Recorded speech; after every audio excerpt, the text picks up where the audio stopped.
So right there, here, you'll fact that, right? Okay, so What did you just say? shut up. Just go with it. Okay. Ash and Zach are super smart. They went to college and learned a bunch of stuff. And Bo and Andrew didn't go to college because that's just the way life goes sometimes. What happens when you put them together and you try to make them learn? Grab your friends, let's listen together on Get Dumped on an Info Dump podcast. Welcome to Get Dumped On, an Infodump podcast. If you're new here, this is the podcast where four friends usually get together and dump their special interest knowledge on each other. I am Ash. We are down one today, but we do have Bo. Hey, it's me, Bo. How are you all doing today? And we have my favorite member of the podcast, Zach. You know who you are. Aw, thanks. You're my favorite member of the podcast, too. Oh, thank you. I'm and we're one's missing. favorite. And we're missing, I was going to say no one's favorite because we can say that because he's not here. Andrew's not here because he's sick. Yeah, it's true. Yeah. So it's just going to be the three of us today.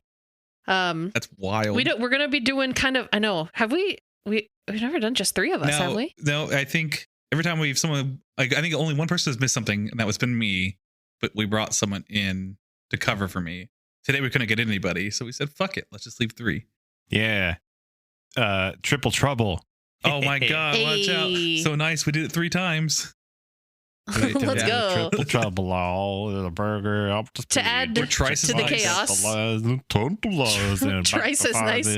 To add to the chaos, we don't have a specific topic in mind. We just all we're gonna do a what are we calling them? A multi-dump? Gobbledygook. Multi-microdump. Is it a multi-microdump or a micro-multi-dump? Why It's is it- we yeah, found stuff it's that we like, and then we're just going to tell you about it. Yeah, we're gonna talk about stuff that we recently learned in a short free-form style today. Yeah. So and we're just gonna hang out with our best friend Bo. Hey, it's Yeah. me. Hey, That's it's Bo. Bo. Does anyone have anything they want to start with today? Something fun that they learned recently? Oh. I can start if you want. Yeah, go ahead. I have 2 topics. I don't have But you topics. I'm just start. going to say something that I found interesting and let it be. That's my go around this time. How much All right, well, detail Zach, do you have? Start with one of your topics. Tell us something you've been thinking about. Okay, What's been going on in the world of Zach? Do you want to learn about the dinosaur thing or the bird thing? Bo? Oh, he's Keeping in asking mind. me. Oh, okay. Give me dinosaurs. Let's start with the dinosaur thing. Uh-huh. Aha, well, you fool. You could do either because birds are dinosaurs. Fuck. You can't do that Oh, got him. Nerd. And that's actually what this is. That's kind of what this dinosaur fact is about. So recently I learned that at the beginning of last year, so at the beginning of 2023, a group of researchers published a paper about a fossilized voice box that they found in an ankylosaur. And so this is, as far as I'm able to tell, maybe the only fossilized voice box that has ever been found in a dinosaur. That's cool. They're usually made out of cartilage, so they don't fossilize very often, if at all.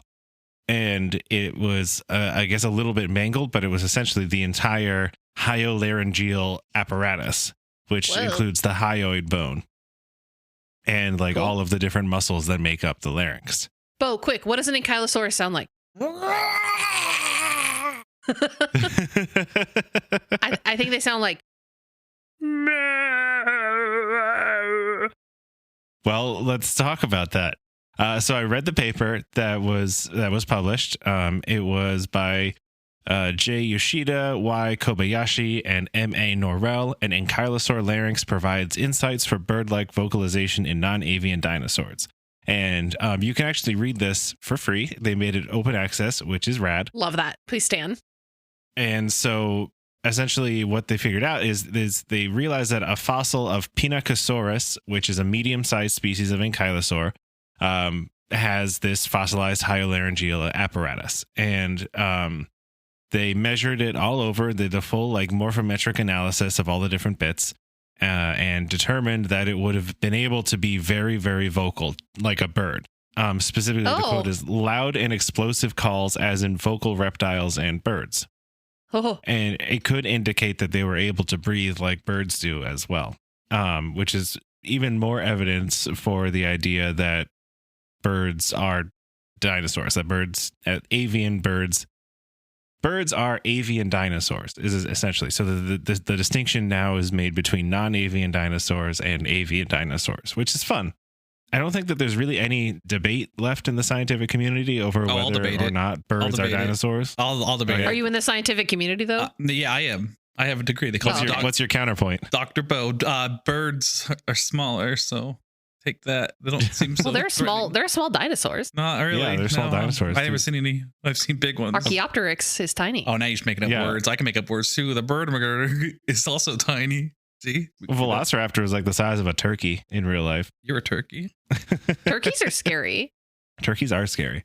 But also so are velociraptors. The only time I've ever looked at a picture of a bird larynx and voice box is like, what the fuck is going on in there? That's crazy. It's really bonkers. And so like I encourage you to Google it. It's wild. The bird larynx, birds don't it has evolved over the 65 million years since dinosaurs went extinct so that it's no longer a larynx. It's called a syrinx. They're able to control both sides of it independently. And that's how birds can like make two noises at once. And there's like a bunch of different, there's like 3 sacs on each side. Gross. Yeah. Sacs. It's completely sacked wild. Up. Oh, all sacked up. And they have a dorsal air sac like under their spine. Yeah, and they do.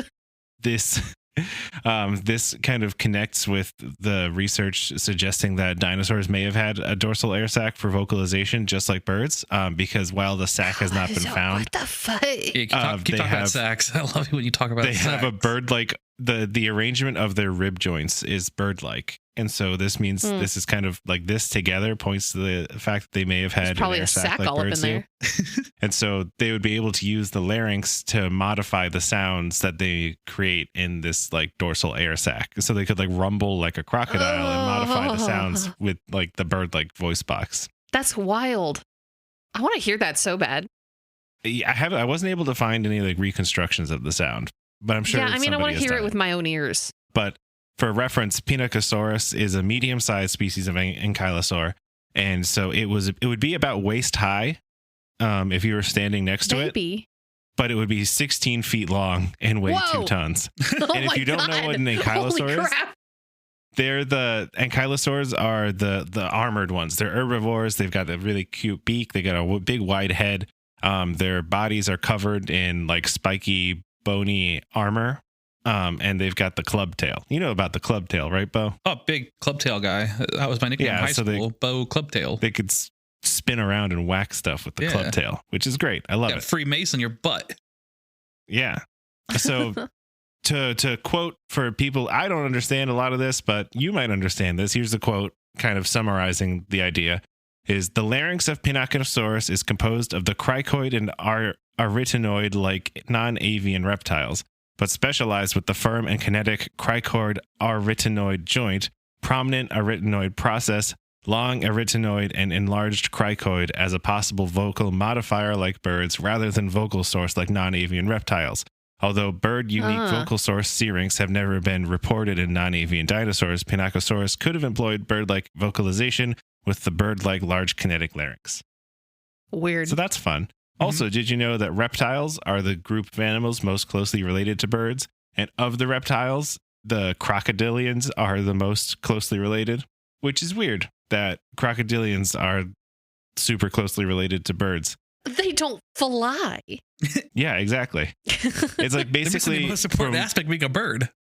From my understanding is as reptile evolution went, like the lizards and the turtles split off from the line earlier than crocodiles did. And then crocodiles and archosaurs split.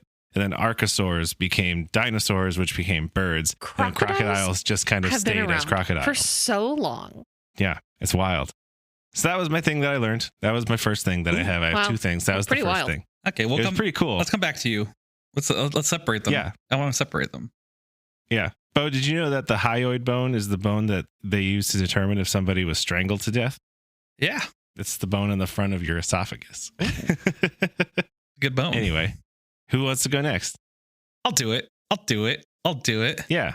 So imagine Take us there. You're on a airplane and you're over like a snowy mountain, right? And you crash. Oh my gosh, it's so picturesque. Oh no, you crash. Well, you're in the middle of nowhere, right? With other passengers. And you're hungry. But you have to, you need to to survive, you need to try to maintain your Talk about body. cannibalism? We're talking about cannibalism. We're talking about cannibalism to an extent, though. We're talking about which part of the bones and body you should avoid for higher calories, and which has more calories, which has the least calories. Mhm. Tell me about it. You want to take the guess of what the lowest average calorie intake on your human's body first, and I'll give you the total. So like the worst part to eat? Yeah, where the worst part to eat. Ears.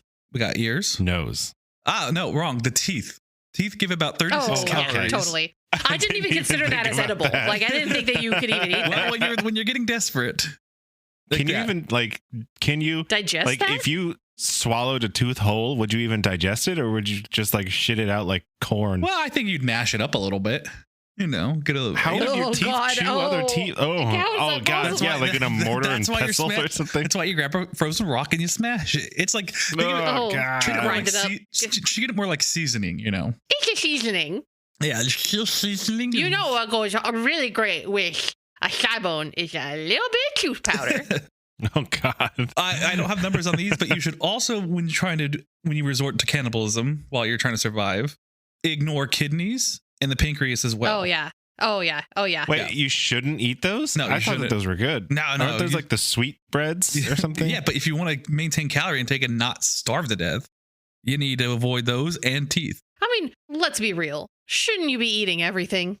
Yeah, but Leave no trace. I would have Maybe- thought that's maybe- surprising. I would have thought that the kidney meat would be like something like something you should go for. maybe have more. Maybe put some teeth like Skittles. Keep them in your pocket. If you're a little snack, you use the teeth as snacks. Who wants some teeth? I got it for you. I would think that like eating a human kidney would be bad for you. I don't know. I just feel like it'd be bad for you. What you really need to go for, though, what you really need to aim for, if you again, life or death situation, you're resorting to cannibalism. You got to go for take a guess. Take two guess. One guess each.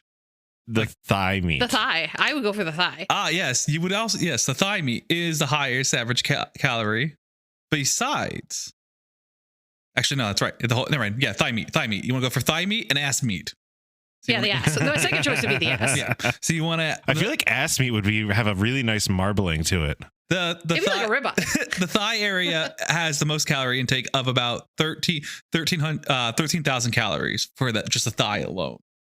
Wow. I mean, how that's big of a thigh? lot. We're like, what type of person are we talking? We're kind of. I think we're gonna say on the basic average person. Let's say let's go 5'10", 180 pounds. That guy.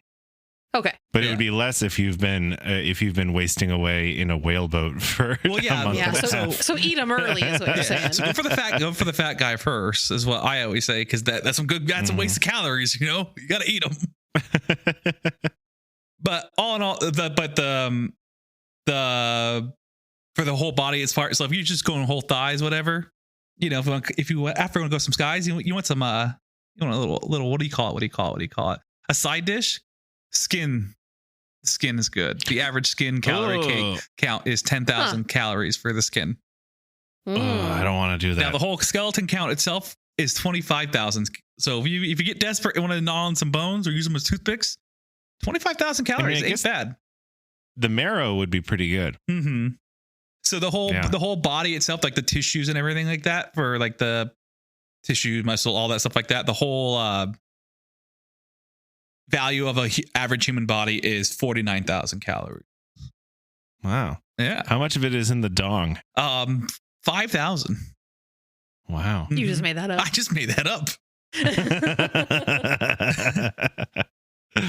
But let's say You're reaching for the dong, bro. no. So compared, You're going dong. Well, it's just like a hot dog, It's easy to eat. It's easy, but it's already cold. But you're in the mountains and it's cold. So it's at this and point, it shrinks. it's an appy. So compared to the 48, 49, almost 50,000. Shaped like dicks, the best kind. So combined with skin in total, the whole body would be around 75,000 calories. That is, compare that to a horse, which is 200,000 calories. So go for the horse people first. are smaller than horses. Yeah. So you want to do a horse is compare preferable contrast. there. Yeah. So I hope you enjoyed my cannibalism talk for the bow. Wow, interesting. I guess I'm glad to know that my survival instincts are correct. Eat Zach's ass. Just fucking go for it.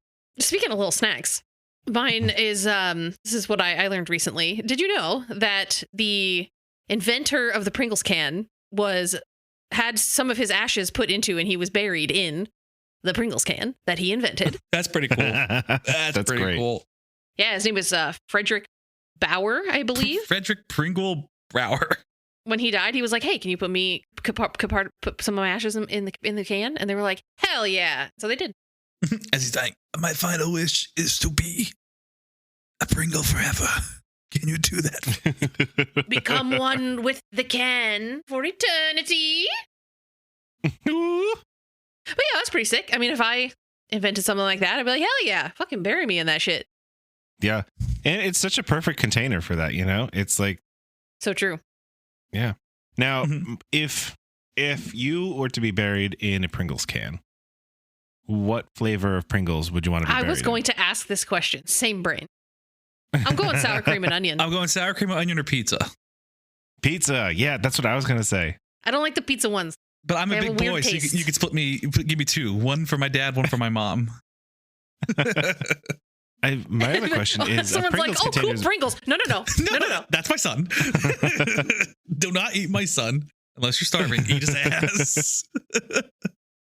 Well, it's already been burned up. I doubt your cremated remains would be... It's well done ass. It's just a bit charry. It's all good. You can get over that. Now, the other question is... Oh, you know, I was thinking that they would bury the Pringles container, and I was just like... They did. Okay, yeah, so that's biodegradable, baby, because that's just like cardboard, you know? Yeah, he's going back to the earth. Yeah. Good for him. Yeah. It's environmentally sound. It's perfect. It really, if you think about it, the Pringles container is the perfect method of burying. Except for the cap, but that's like the only thing that's plastic, right? Oh yeah. Yeah. Well, just make like just a cap left. Oh, then you can emboss the cap. You can emboss the cap. Isn't the with like the your name like, and stuff. Isn't like a little metal around the brim at the bottom, or am I just? When's the last time I opened? Oh yeah, there Pringles? isn't at the bottom. There's metal at the bottom. Okay, well. Mm. And like the lid itself, we put the cap perfect. on. Okay, you know what? It's still better than a big wooden coffin. So true. Doesn't that eventually become mulch? Helps it grow. Yeah. Now the stuff inside it, like the fabric inside a coffin. No, that's bad. Mm-hmm. Well, a coffin is covered in lacquer. Like, I doubt that it's going to be breaking down. Yeah. Anytime soon. I think coffins are still a waste of money. Don't bury me, burn Honestly, me. I think that embalming a body is a waste of everything. Terrible. Like, why bother embalming a body when you're just going to dump it in the ground? Yeah. Like, I mean, those chemicals can't be good for the environment. I don't really know anything about the subject except for the fact that it seems like a bunch of weird shit to be putting in the ground. I'd rather just cremate me and just get me a plaque. There we go. Perfect. You still give me a headstone. I do not want a casket. I don't want my body in the ground. No. Just fucking burn me and just give me a plaque. Give me a tombstone head. You know, it's all I need. Yeah. I have said for years, and maybe I've even said it on this podcast. When I die, I would love to just get thrown in the woods. Honestly, just throw me in the woods. What I would really like is for a bunch of animals to like make their homes in my skeleton. They're gonna eat your ass. A little squirrel to live in my rib cage. You know, I have a little frog living in my eye socket. I would love that more than anything. You know what? I'm gonna jump on your idea and go more of a horrific idea. I want you to bury me mafia style. So like throw me in a river and I want to wash up one day and scare the shit out of people. Oh, God. Yeah, we'll make it like we'll weigh you down with something that'll dissolve after 2 years. Just give me get salt or something. Get heavy salt bricks, let it dissolve in the water, and then when I'm ready to wash up.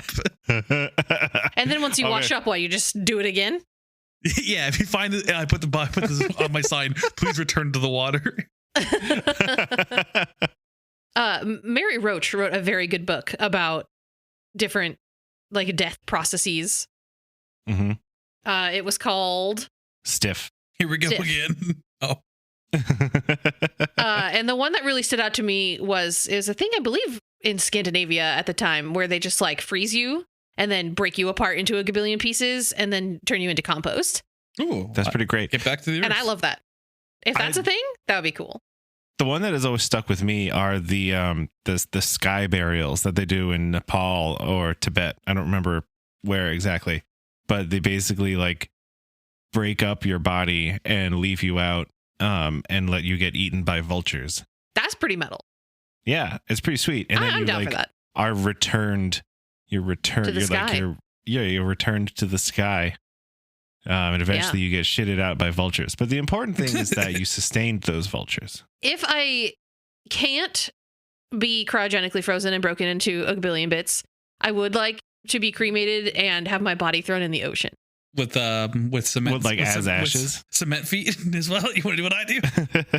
You want to scare some kids? No, just my ashes. Just my ashes. Oh, I get it. Your ashes, ashes. Ashes, dust Oh to my dust. god, you should start a cremating business. Ashes to ashes. I would also like to donate my funky. body to science, but I don't know that anyone wants my shitty terrible life. No one wants me. Take my organs to save someone's life, but just dump the rest in a trash can. If they want to take my skin for like skin grafts for burn victims and stuff, go for it. And good calories. Don't forget that. Oh yeah, don't forget you can eat it in a pinch. If you're at all interested, if anyone out there is at all interested, Stiff by Mary Roach is very good. Can't Yeah. recommend All of Mary Mary Roach highly Roach's enough. books. Many Yeah. books of Mary Roach are very good. I also liked the one that she wrote about the digestive system. What was that one called? Oh yeah. In and out. That one had a great story in it about what was it? It was a guy who was like a lower class worker at like a logging camp or something. He was just like a low class dude at a logging camp, and he got shot in the stomach, and the doctor who was taking care of him was like, "There's this like a perfect hole just going into your stomach, and like we can stop the bleeding and then just leave this hole and I'll plug it up sometimes, and you can be my like manservant and I'll do experiments on you and we can learn about how human digestion works." And so he would like just leave the hole on this guy's stomach, and he would like have him lie down, and he would like tie bits of steak to a string and like lower it into the hole, and then like see how digested it was after like 30 minutes. Just like pull the string out of the hole in this guy's stomach. It's fucked up. Wild. I'm going to look this up so I can remember who the actual story. Instead of making shit up. It's a real story. That sounds like you're making it up. Alexis St. Martin, who was shot in a near fatal accident in 1822. His wound did not heal fully, leaving an opening into his stomach. That's Wild. great. And the doctor And the was just guy like, who let did me it- look in there. The guy who did it was William Beaumont, and they did 200 experiments over 10 years. Wow. St. Martin allowed the experiments to be conducted not as an act to repay Beaumont for keeping him alive, but rather because Beaumont had the illiterate St. Martin sign a contract to work as a servant. Beaumont records the chores St. Martin did. During this time, in the intervals of experimenting, he performed all the duties of a common servant, chopping wood, carrying burthens, etc., with little or no suffering or inconvenience from his wound. Oh my god. Well, so that's good. At least he wasn't in pain all the time. Good point. Well, no, it says that he felt during experiments were a sense of weight and distress at the epigastric fossa and slight vertigo and dimness of vision. Oh, Someone call you yeah. too. I mean, I can see that. Because he's got vertigo. Hola. Gross. Wild. Well, isn't that fun? Fun. So who's got another story?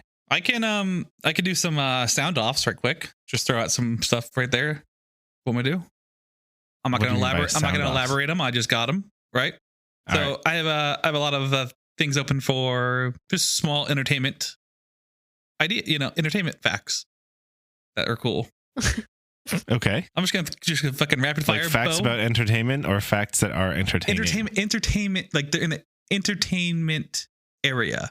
So right there, here, you'll fact Okay. that, right? Okay, so the show it's always sunny in Philadelphia, right? What did you just say? Shut up. Just go with it. The show, It's Always Sunny in Okay. Philadelphia, is the wordiest TV show with 176.2 words per minute, which makes it the hardest show to follow if you're watching with subtitles on. I can understand that. because like a large portion of every episode is the gang just yelling over each other. And I love it.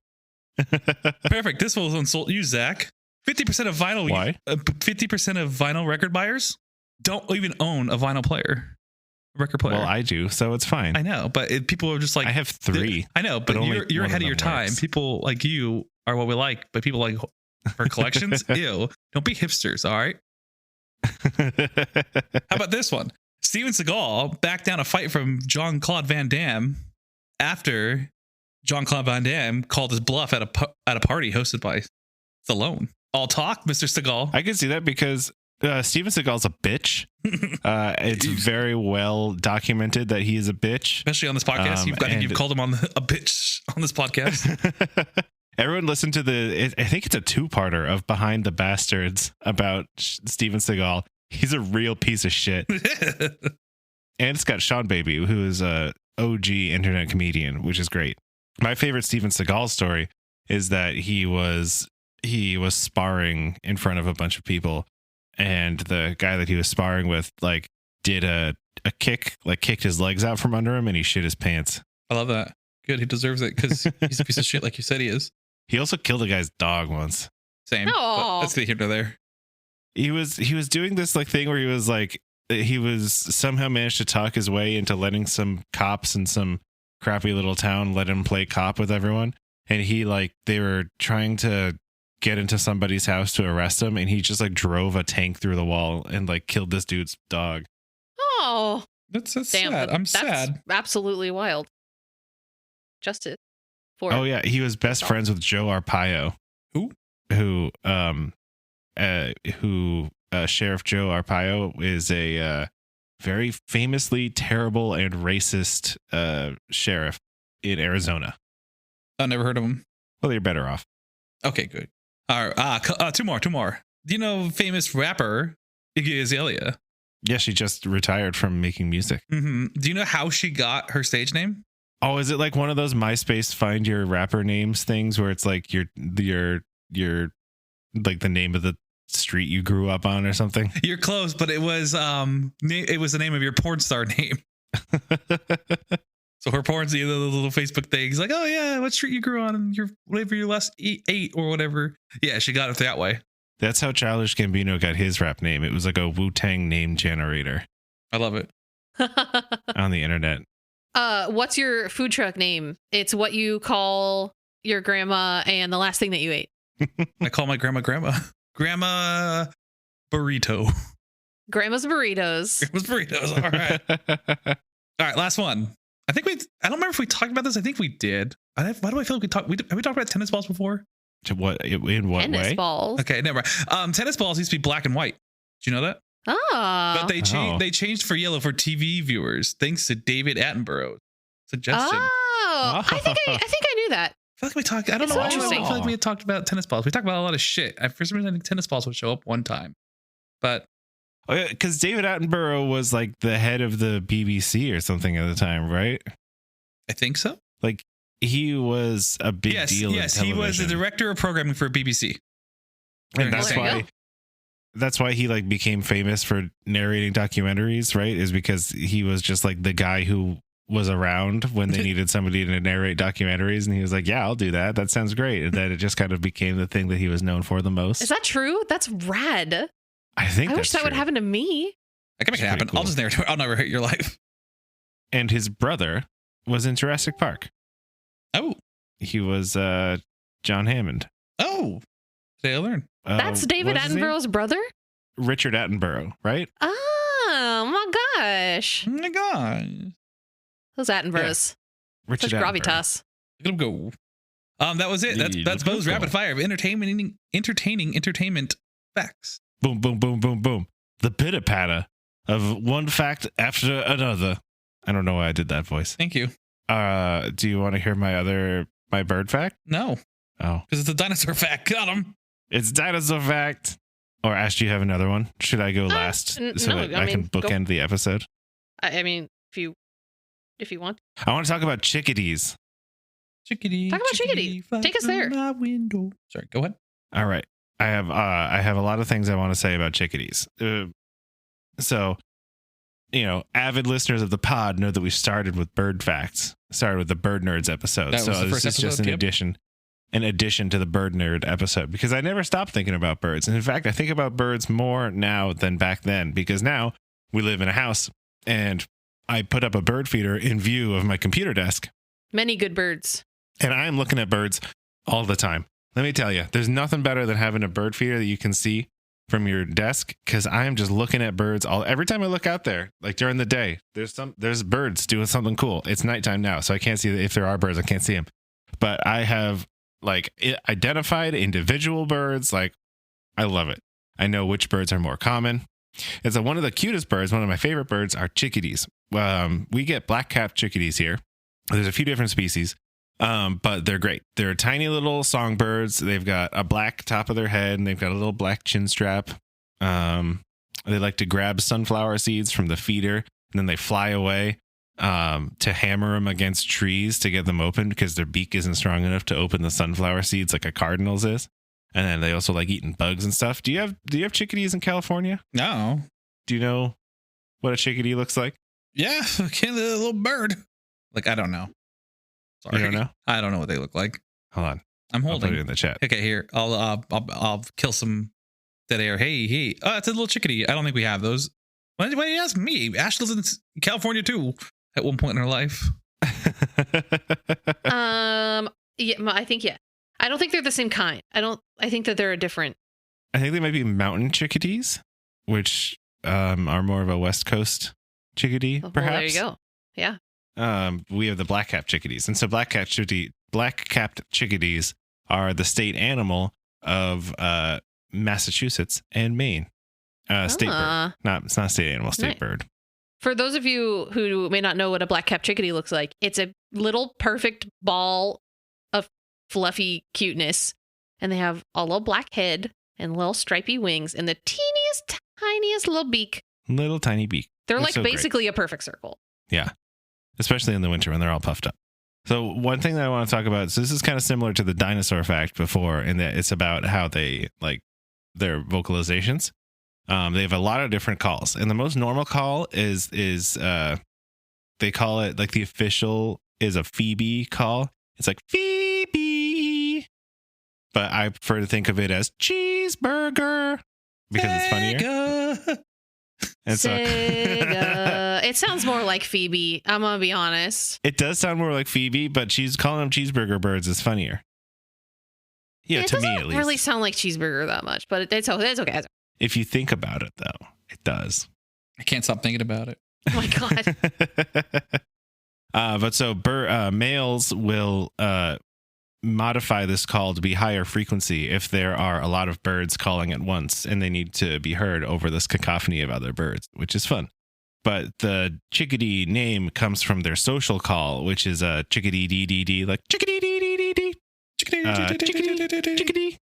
Like a sonar. And so this is their like social call, and it's kind of like a call to action for other chickadees, and it can mean different things based on how they modify it. So it can mean like, hey, there's food here, like there's food for everyone in this flock of chickadees, or it can be like, let's all get together right over here, let's all group up. And it's also a call for perched predators, like as a warning for a predator on a perch versus a call for predators in flight, which is kind of like a seat kind of call. This one is like specifically there is a perched predator right there. And then another really cool thing about it is that they modify that call based on what kind of predator it is. So you've got this kind of granular differentiation in the seat versus the chickadee call based on if it's a predator in flight or predator on a perch. Then the chickadee call is modified based on what type of predator it is. So they'll add a bunch of D's to the call to make it like more urgent. They'll be like chickadee dee dee dee dee dee dee. Hey, we gotta get the fuck out of here right fucking now. Yeah. Basically, well, no, it's actually the opposite. And so this is it's their social call, and it's their call to go mob the perched predator. Oh, they do predator mobbing. I love that. They do predator mobbing. And so it'll be up to 4 chickadees. Chickadee DDs. Chickadee. Chickadees And nuts. so Got him. Hey, got him. it's basically the call for this entire flock of chickadees to go harass a perched predator and get them to leave. Because like they can't, if they're all like mobbed up in a group and like mobile and like just harassing this predator, eventually it'll leave. So this is basically their attack call to get everybody to to go attack the predator.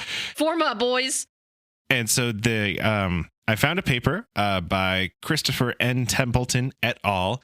Called Allometry of Alarm Calls, Black-capped Chickadees, Encode Information About Predator Size. And this is also another one that you can read for free. And they basically tested this out by getting a flock of chickadees and putting it in an aviary. And then they presented the chickadees with 13 different species of live perched raptors and 2 species of live mammalian predators that were like separate from the chickadees, but still visible. And so they also used a quail as the control.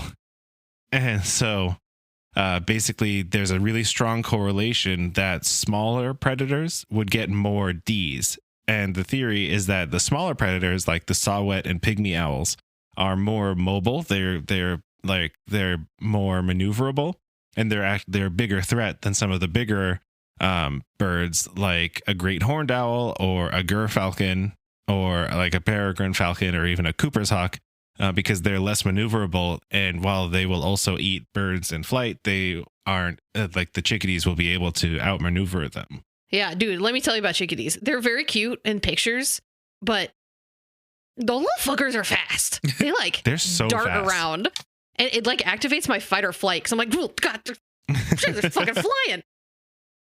And then they also did the reverse, where they recorded these calls as the flock of chickadees were making them, and then they played them back from a hidden speaker in the aviary. And the birds would then start mobbing the hidden speaker when it played back the chickadee calls. And for the calls made for smaller predators, they would mob it longer before giving up. And so basically, chickadee calls meet all the requirements for language. Do they, though? It could be said that chickadees have language. What are the whole time for language? The whole time you were talking, Zach, I was thinking I was going to ask you. So, do you think that chickadees speak language? I think that chickadees speak language. I also think they speak language as well. So, one of the requirements of a language is that it is recursive, and you can essentially what it boils down to is you can form phonemes and words together in new and novel ways. So theoretically, you could say something that no one has ever said before. Do you think that the chickadee communication system or language is flexible enough to do that, or are they stuck within the boxes of the things that they can and cannot say? Well, they do modify the Phoebe call. I don't know. I don't know if anyone's ever recorded a chickadee making a noise that's never been made before. I'll find it. I'm the man for the job. And so whether you say, like, obviously it's an incredibly complex communication system. Like, I would probably, like, the technical definition of language in language studies, and I have talked this to death because when I was in grad school, we studied the evolution of hearing and thus the evolution of language. But nerd. I know, right? But I think just like, if it's that close, if it's like one technicality, then like, can you really not call it a language? I don't know. It's also worth noting that other birds have learned to pay attention to chickadee calls and will react, which is cool.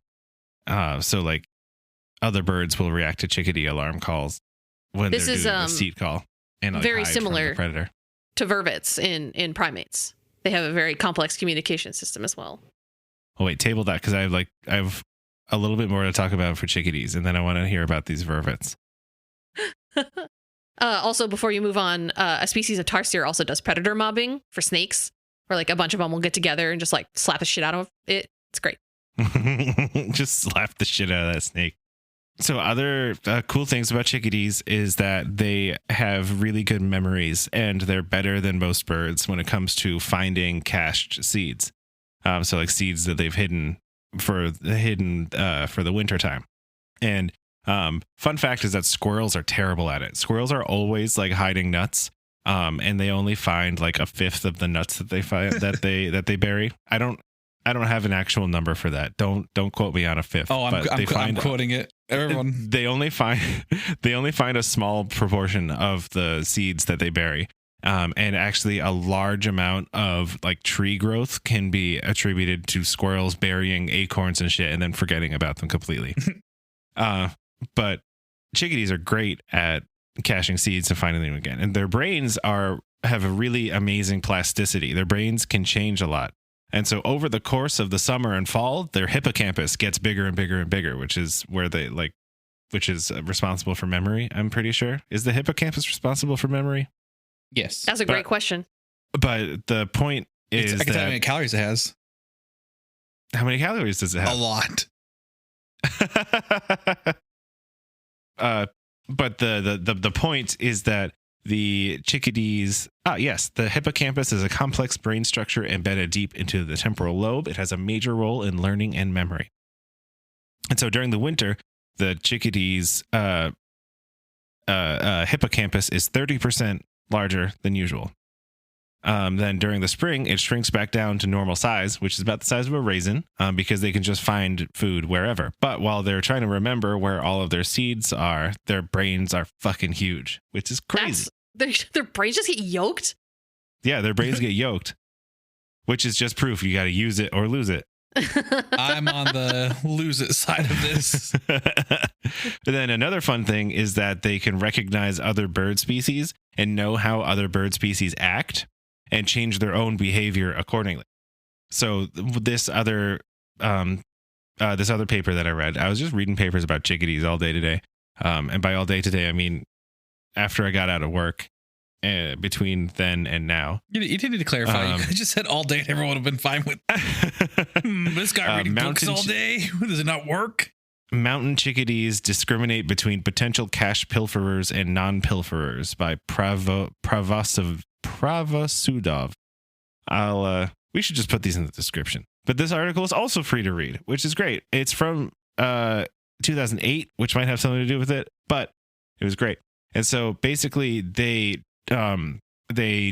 tested it by having a group of chickadees caching seeds in like posts within an aviary, and they had it basically observed by a nuthatch, which pilfers caches, and a dark-eyed junco, which doesn't pilfer caches.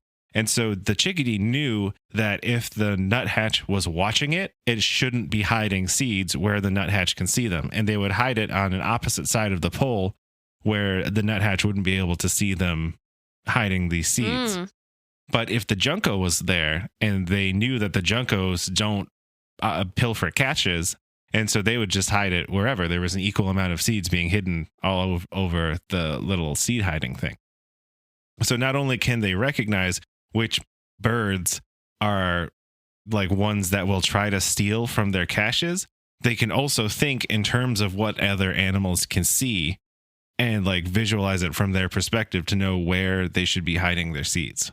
This is like when we were talking about theory of mind in the How Smartest Monkey episode. I wonder if the chickadees could pass a theory of mind test. I wonder. I'll put them through the test. For a bird with a brain the size of a raisin, they seem really intelligent. And I think that that's great because they're cute and they're smart. How many ridges are in that brain? I don't know. 17. So many. They also tested it with another chickadee, and they also were like, this other chickadee is gonna steal my seeds as soon as I hide them. So they did this. They reacted the same with the nuthatch and the other chickadee. I didn't know that nuthatches were stealers. Yeah, specifically a red-breasted nuthatch. Put them in orange or put them in brown and yellow and call them the stealers. Hey. So that was fun. I love chickadees. Wow, I didn't know that they did like that. Yeah, they do like that. Yeah. So 2 dinosaurs that I had facts about. Does anyone else have anything else? No, I gave out mine. I did my rapid fire. We're good on my end. How about you, Ash? Yeah. I had one thing, but I don't remember what it was. So I'm so enraptured by the chickadees. Hold on. Let me see if I wrote it down like a smart person would do. Okay, well, I don't want dead air. I don't want dead air. Hey, everyone. Okay, Hope you're enjoying listen, this episode. Well, if so we far. could cut it out. The fact is that the dead air could just be edited out. It's live. We do it live. Okay, hey, everyone. Like, while she's doing that, I'm going to tell you a story about me, right? So Now, this is a story all about how my friends and I got together and did a podcast. Should I just be eating chips really loudly and then go? you want the nice little crunch?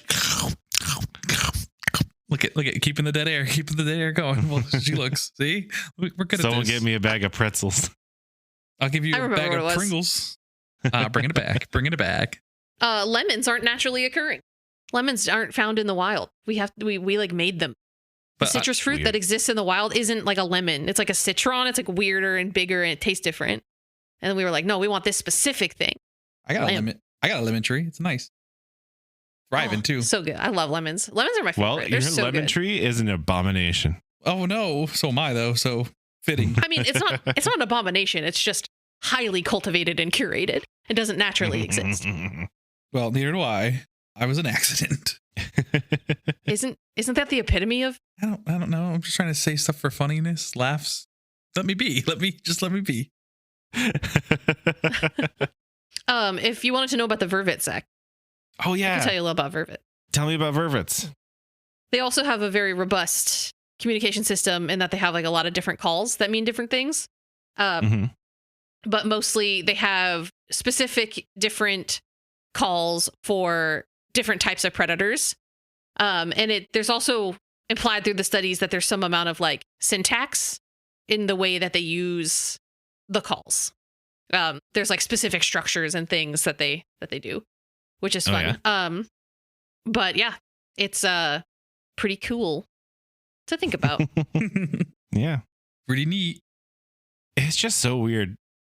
My every time I think about like what would it have been like to be the first person to encounter a mimicking parrot. I mean, Devil With bird. that- Devil bird. would that parrot like speak though if it hadn't ever seen humans before? You know? Well, like what came if first, the talking this or the bird was bird? like hanging. Yeah, the what probably came first was This the bird bird. that's been around a while all of a sudden spoke my tongue. Yeah, it's Yeah, terrifying. devil It's like the first time Arnold Schwarzenegger heard the Predator talking in his dead friend's voice. Oh, scary. Over here. Also, gibbons use baby talk, which is fun. I say that again. I was too busy talking about Predator, and I didn't hear Oh, you. of course. You know, he gets distracted by predator. Gibbons use baby talk. They modify their communications with young juveniles, and there's a lot. The syllables are shorter and more repetitive. Wow, that's fun. What? Give me your best Gibbon impression. Who's that addressed to? Oh, there we go. That sounds like a car alarm. Discord cut it out. It was just Oh. entirely Discord's noise. You'll have to listen to hated you'll that. have to listen to the episode. They also go. Whoop, I heard it whoop, from whoop. upstairs. You'll have to listen to the episode and hear what it was. Sounds like a car alarm. That's They great. play gibbon noises a lot in jungles for like spooky jungle noises. Ooh. But it'll be like the jungles of South America, and it's like a gibbon noise, and it's like they don't live there. That's not where they live. Oh my god! When I found out that they used a kookaburra sound in the beginning of Raiders of the Lost Ark, I shit my pants. Did you? Well, it's in South Kookaburras America. are It's only it's in right there. It's Australia. like South America. And I always thought that it was a monkey. I was like, this is a monkey Oh. sound in my head. And then I Yeah. found out that not only is it a bird, but it's a bird that only lives in Australia. What the fuck, man? What the fuck? What the fuck? What the fuck? It's like loons. What the fuck? Loons are commonly used as a sound effect for like when it's creepy because they sound a little bit eerie. Mhm. But a lot of the times, if you know, once you can hear it, you're like, that's a loon. That's not spooky. That's just a bird. Also, I'm pretty sure they're not from Sometimes birds are there. spooky. Yeah, unless it's like Canada, then it's probably not a place with loons. Or like New Hampshire. It's like, ooh, so spooky. Oh. Or the Tom Green song. It's like, oh, the loon. What song was that? What was the Tom Green song that was really popular when I was in like 5th grade? Mm. The I bum don't know bum what you're talking song, about. something like that. You remember Tom Green? Everyone remembers Tom Green, I mean, right? vaguely, a little bit. Yeah, that's a name. He had a show, The Tom Yeah. Green Show. Yeah. the Tom Green Show. Yeah. Yeah, whatever. People remember. Send us an email if you remember Tom Green. Please. Why don't you just give us was facts in about Tom fifth Green? Grade. Send us an email if you remember being in 5th grade.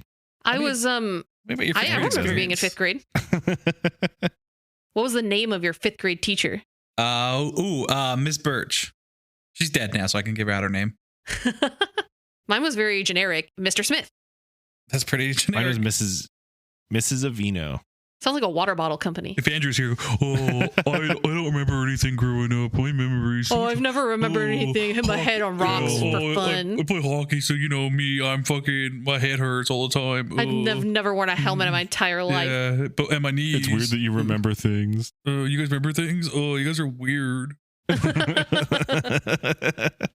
There was at one point in my life I could name like all of my teachers, but then once you get into like high school, you get a lot of teachers. I so- could literally probably name Yeah, 2 too many elementary school teachers and probably maybe like 2 high school teachers. Well, for me, it was easy because my kindergarten and 1st grade, and then my 2nd and 3rd grade, and my 4th and 5th grade teachers. So, like, I was an integrated. So, like, kindergarten to 1st grade, it was the same class. And then that was Mrs. Weisslander. And then 2nd and 3rd grade, that was the same class as Mrs. Bolson. And then 4th and 5th grade, same class as Mrs. Avino. And then I got into 6th grade, and then we went into middle school, and then I had all the other teachers. Like, I remember my 3rd grade teacher because I had a crush on her, Miss June. ooh, I had the little Miss June. I remember That's nice. my elementary school crush, my teacher. I had a different teacher every year. I think I remember them. Maybe? I don't know. hit me. Try and name them. My kindergarten teacher was Mrs. Mackenzie. And then my 1st grade teacher was Mrs. Craig. My 2nd grade teacher was terrible. I remember she was mean to all of us and she was rude and she yelled and her name started with a W, but I think I've blocked it out. Weston, maybe? I don't know. But then Mrs. Monroe, Mrs. Scherf, and Miss. Is somebody going to be able to dox us? I don't by think this? so. I think half my teachers are dead. I mean, like for elementary school, like I really only remember my 3rd and my 5th grade teacher. I don't remember my kindergarten, 1st, 2nd, or 4th. I always really Well, liked my they might teachers, so I remember you. remember their names. You would, you nerd. Your teacher's pet. And I remember that 3 years in a row, my 2nd grade, 3rd grade, and 4th grade year, my teacher got pregnant and had to leave like 3/4 of the way through the year. Like Just it happened kept 3 happening. years in a row. It was 3 different Weird. people, but They were just having Irish twins. It was the same person. oh my God. That sounds very derogatory. Is it? I think it is. I'm sorry. I think that's derogatory towards Irish people. Oh, we lost our Irish audience. Oh no. God. I was trying to maintain the Irish Don't audience don't edit it out because now with saying bad stuff was how we learn. Mhm. I was hoping that Evan would be here because I saw some Yeah. stuff about Mandela effects recently, and I wanted to talk to him about it. Should I wait or should I say it now and hope that he listens? Ooh, say it now. I saw a TikTok that claims that one reason of the whole Fruit of the Loom not having a cornucopia in its logo thing. Everybody remembers that there's a cornucopia in the Fruit of the Loom logo, but Fruit of the Loom maintains that it's not there and it never has been. Claims that at the same time that they started phasing out the logo was when they had a really big scandal because they were leaching toxic chemicals into the food, I think, in Michigan. And it was like causing a generational health crisis because it was passed along from mothers to babies through breast milk. But they pawned it off on like Warren Buffett, and they ended up making money off of the whole deal because they ended up selling the company instead of paying the fines. And that was when the cornucopia stopped appearing. And so they're pretending like it never happened, and they're pretending like they never had a cornucopia so they can distance themselves from the whole fiasco. Wow. Just like when Kobe Bryant, that girl, he went from 8 to 24. Oh, God. What? Jesus Christ, I- Kobe Bryant. I didn't know about that. Oh, I mean, I knew about the incident. I did not know that they changed his number Yeah. to cover it up. Yeah. No, that's just the joke. Why he changed numbers? I mean, is it? That's the old me. Me, I'm the new Kobe Bryant. I don't know. Oh, God. Going back to Mandela effects, I also saw a couple people who sent in pictures of like old clothes from Fruit of the Loom, and there's cornucopias, but there's only like 2 instances that I saw on the internet of that. And then like the rest of the Fruit of the Loom stuff going back at that time doesn't have the cornucopia. So like, it's weird. Yeah. Weird. Play the X-Files theme. Something's happening. The timelines are shifting. Something fishy. I'm scared. There was another one too that I saw about Mandela effects, but I can't remember what it was. Nope, it's gone forever. Okay, bye-bye. You want me to start saying stuff for this dead air while you think of them?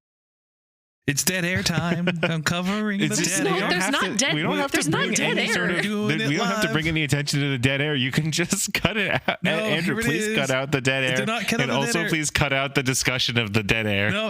Leave it be. This is intermission. Do. I'm making sure we aren't saying silent. Here we go. You fans are welcome.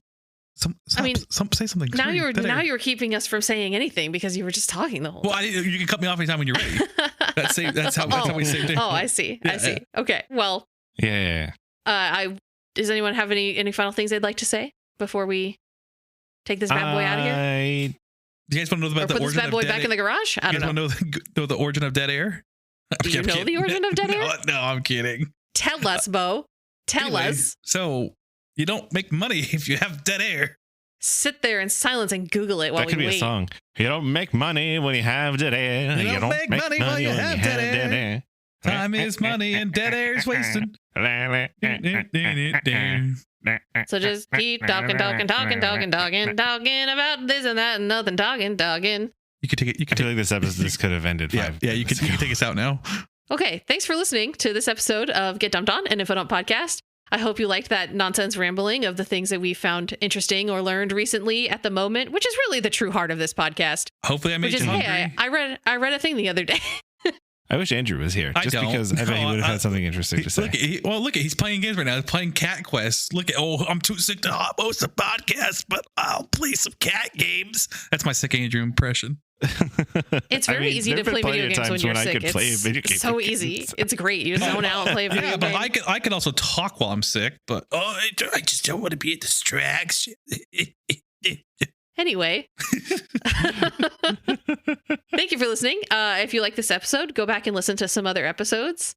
We've mentioned a couple. So if any of these topics interest you, we actually have deeper dives on some of the topics. And if we talk about tennis balls, let me know, please. I don't want to look like a fool. I really don't think we ever did, but maybe we talked about it, like when we weren't doing the podcast. Let me know what your favorite backyard bird is. Tell Zach your favorite bird. Tell it on Instagram.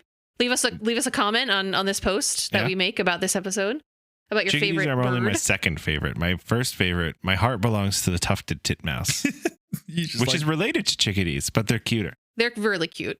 If you have any fun facts that you learned recently or any things that you learned and want to talk about, let us know. Tell us. I always want to learn your guys' fun information. Yeah. I hope wherever you are, you're having a really wonderful day. Do you guys want to say goodbye? Goodbye. Oh, bye-bye. Okay, bye. Bye-bye. Bye-bye. Goodbye. It's time to leave. Ash and Zach are super smart. They went to college and learned a bunch of stuff. And Bo and Andrew didn't go to college because that's just the way life goes sometimes. What happens when you put them together and you try to make them learn? Grab your friends, let's listen together on Get Dumped On an Info Dump podcast. Believe this can't even be dead air, even when it's at the end of the episode. It's the end of the dead air. It's dead air forever. Oh my God. And then Bo eats it. When I die, love you. I'm going to eat your dead air and your dead ass. Oh no. Dead ass. Okay, bye. Bye. Bye.